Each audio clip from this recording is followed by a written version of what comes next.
muchas veces digo que desde jovencito, desde los 12, 13 años, yo ya sabía que iba a ser pintor. No sabía si iba a ser un buen pintor o un mal pintor o un pintor regular, pero que lo mío era la pintura.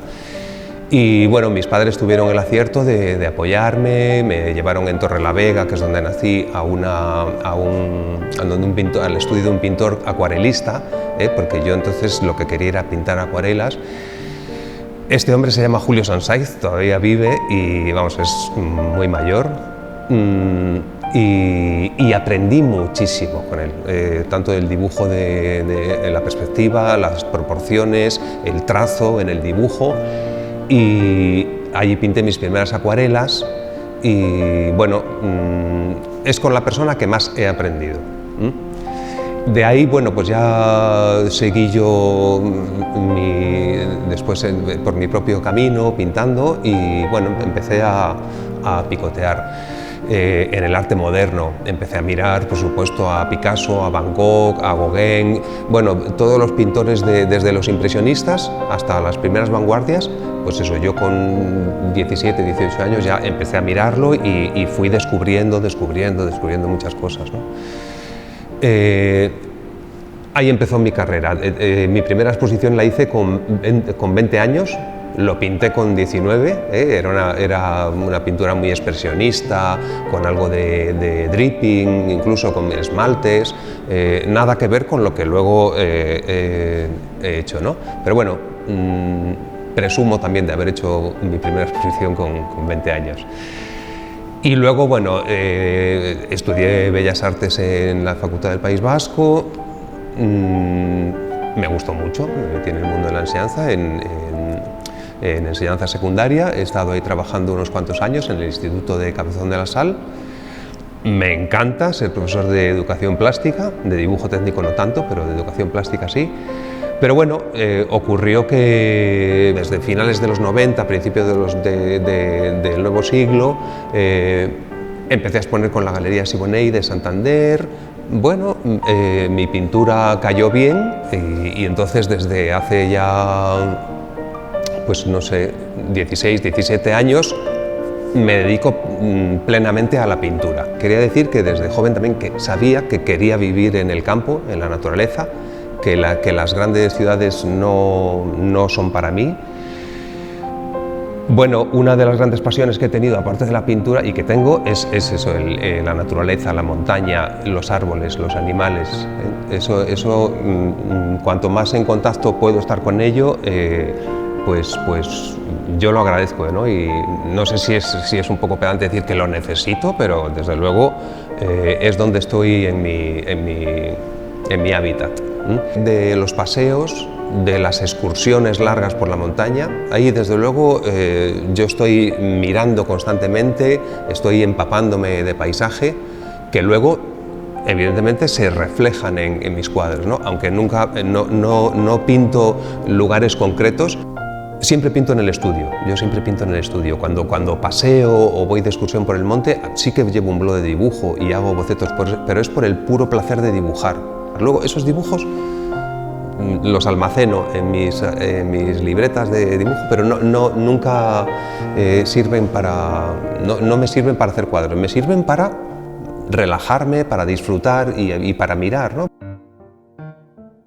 Yo pinto con todos los colores, o sea, en mi paleta, en mi estudio, están todos los colores, muchos, cada vez hay más colores, de hecho. Pero, curiosamente, siempre mis cuadros suelen tener al final esa tonalidad más bien fría, un poco gris, ¿no? No lo puedo evitar, sale así. Sí que es cierto, los que me conocen de hace años, que dicen, Emilio, vaya verdes utilizas ahora, ¿no? Soy mucho más atrevido ahora.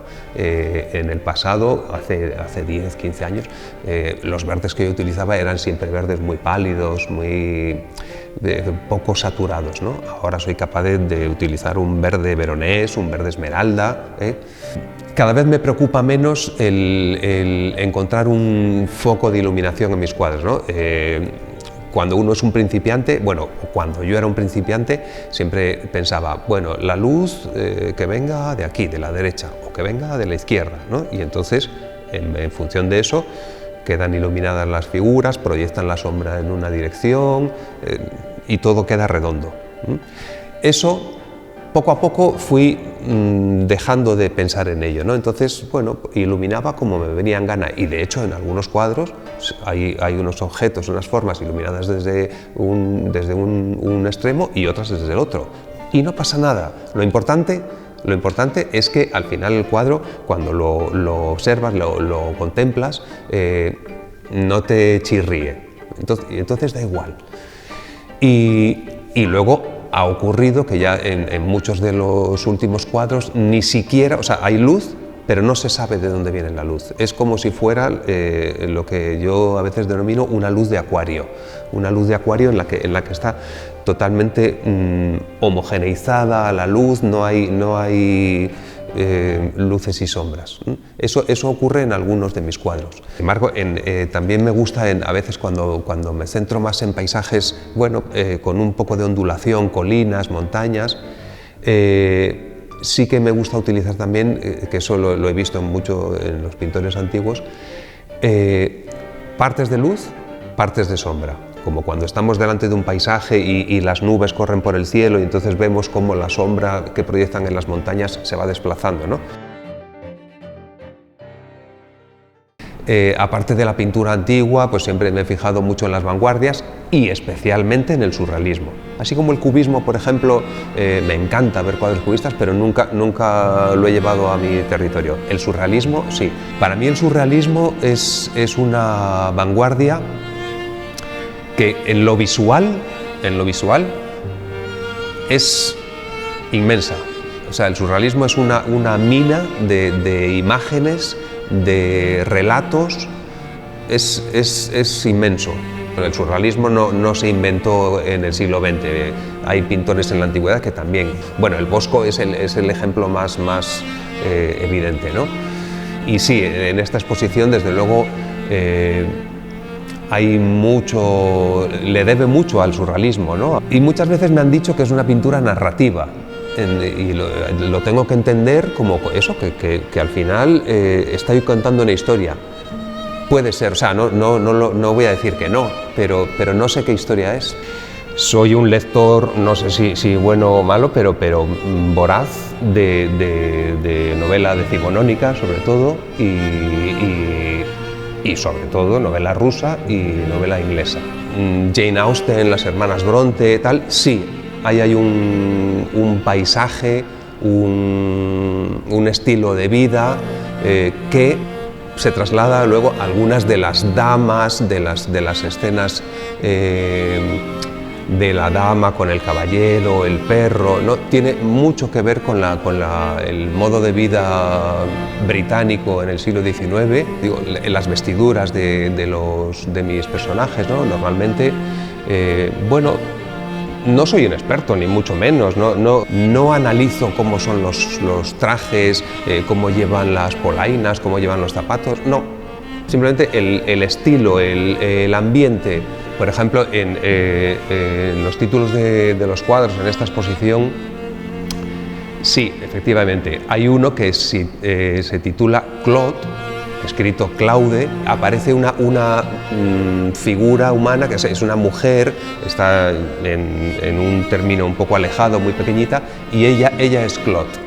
Ella es Claude, como sirve para mujer, es Claude.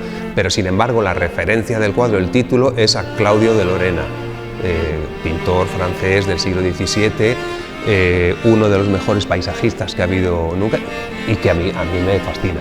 Luego hay otro cuadro en el que titulo Señor y señora Andrews, que ese hace un guiño a una famosa pintura de Gainsbourg, la típica escena de campo, ella sentada, él de pie, y hasta ahí las semejanzas con mi cuadro. En el vestido de ella también el color fue determinante, ¿no? Un azul celeste muy bonito que bueno, salió y digo, uy, si este es el color de la señora Andrews, ¿no? En mi cuadro no sale la escopeta que lleva el señor, porque en el cuadro de Gainsbourg él viene de cazar y ella está esperándole sentada. En el mío no, es una plácida pareja que están observando el panorama, sin más. hubo una época cuando yo tenía entre 30 y 40 años, no, entre 30 y 35 más o menos, en que yo pintaba abstracto, sobre todo. Pintaba en formatos grandes, pintura, bueno, pues un poco gestual y, bueno, de una forma natural y gradual se fueron transformando en paisajes. Apareció una línea de horizonte y entonces descubrí, bueno, el territorio. Puede ser el teatro en el que ocurra algo, ¿no? Me concentré en ese territorio. No era un territorio real, sino más bien un territorio mitológico, imaginario, fantástico, y me empecé a imaginar que eso era el limbo. Bueno, siempre me ha gustado mucho la palabra limbo, entre otras cosas porque yo nací en la calle del Limbo. Esto es una anécdota boba, pero es así, ¿no? De pequeños en Torrelavega nos dicen, vosotros sois los del Limbo, ¿no? Bueno, y siempre, no sé, me ha gustado esa palabra y la he asociado, pues eso, con ese territorio. Me parecen esos territorios literarios en los que, bueno, en la historia del arte hay muchísimos ejemplos, ¿no? de otros artistas y escritores que han también utilizado ese territorio. Enseguida lo descubrí o intuí que eso era el limbo, lo que yo estaba pintando, ¿no? Mi limbo. Y entonces mi primera exposición con título en Torrelavega en el año 93, que se tituló Limbo.